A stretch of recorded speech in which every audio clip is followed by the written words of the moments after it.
2.2. False orders. Using obfuscation to attack rival businesses.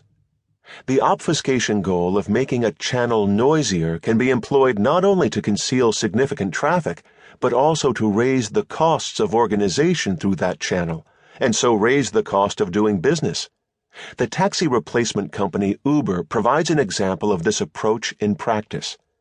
The market for businesses that provide something akin to taxis and car services is growing fast, and competition for both customers and drivers is fierce. Uber has offered bonuses to recruit drivers from competing services and rewards merely for visiting the company's headquarters.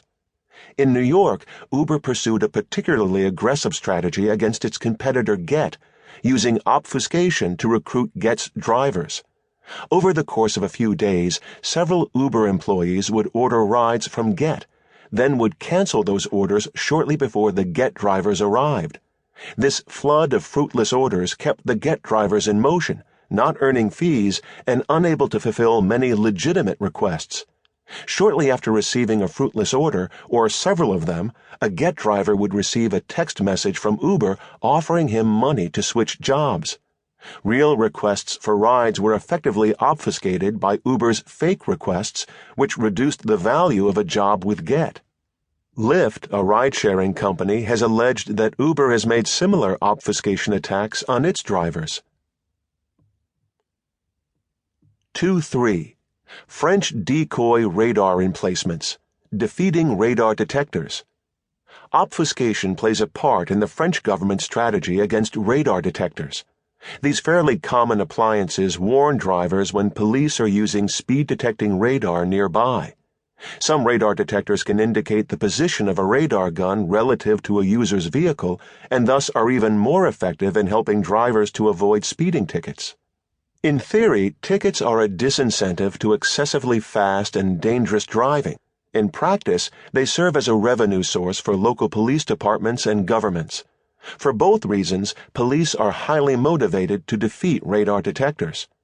The option of regulating or even banning radar detectors is unrealistic in view of the fact that 6 million French drivers are estimated to own them. Turning that many ordinary citizens into criminals seems impolitic. Without the power to stop surveillance of radar guns, the French government has taken to obfuscation to render such surveillance less useful in high-traffic zones by deploying arrays of devices that trigger radar detectors' warning signals without actually measuring speed. These devices mirror the chaff strategy in that the warning chips multiply and multiply again. One of them may indeed indicate actual speed-detecting radar, but which one? The meaningful signal is drowned in a mass of other plausible signals.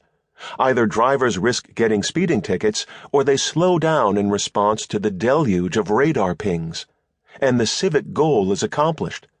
No matter how one feels about traffic cops or speeding drivers, the case holds interest as a way obfuscation serves to promote an end not by destroying one's adversary's devices outright, but by rendering them functionally irrelevant.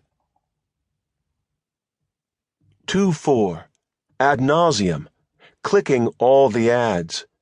In a strategy resembling that of the French radar gun decoys, Ad nauseam, a browser plugin, resists online surveillance for purposes of behavioral advertising by clicking all the banner ads on all the web pages visited by its users. In conjunction with AdBlock Plus, Ad nauseam functions in the background, quietly clicking all blocked ads while recording, for the user's interest, details about ads that have been served and blocked. The idea for ad nauseam emerged out of a sense of helplessness. It isn't possible to stop ubiquitous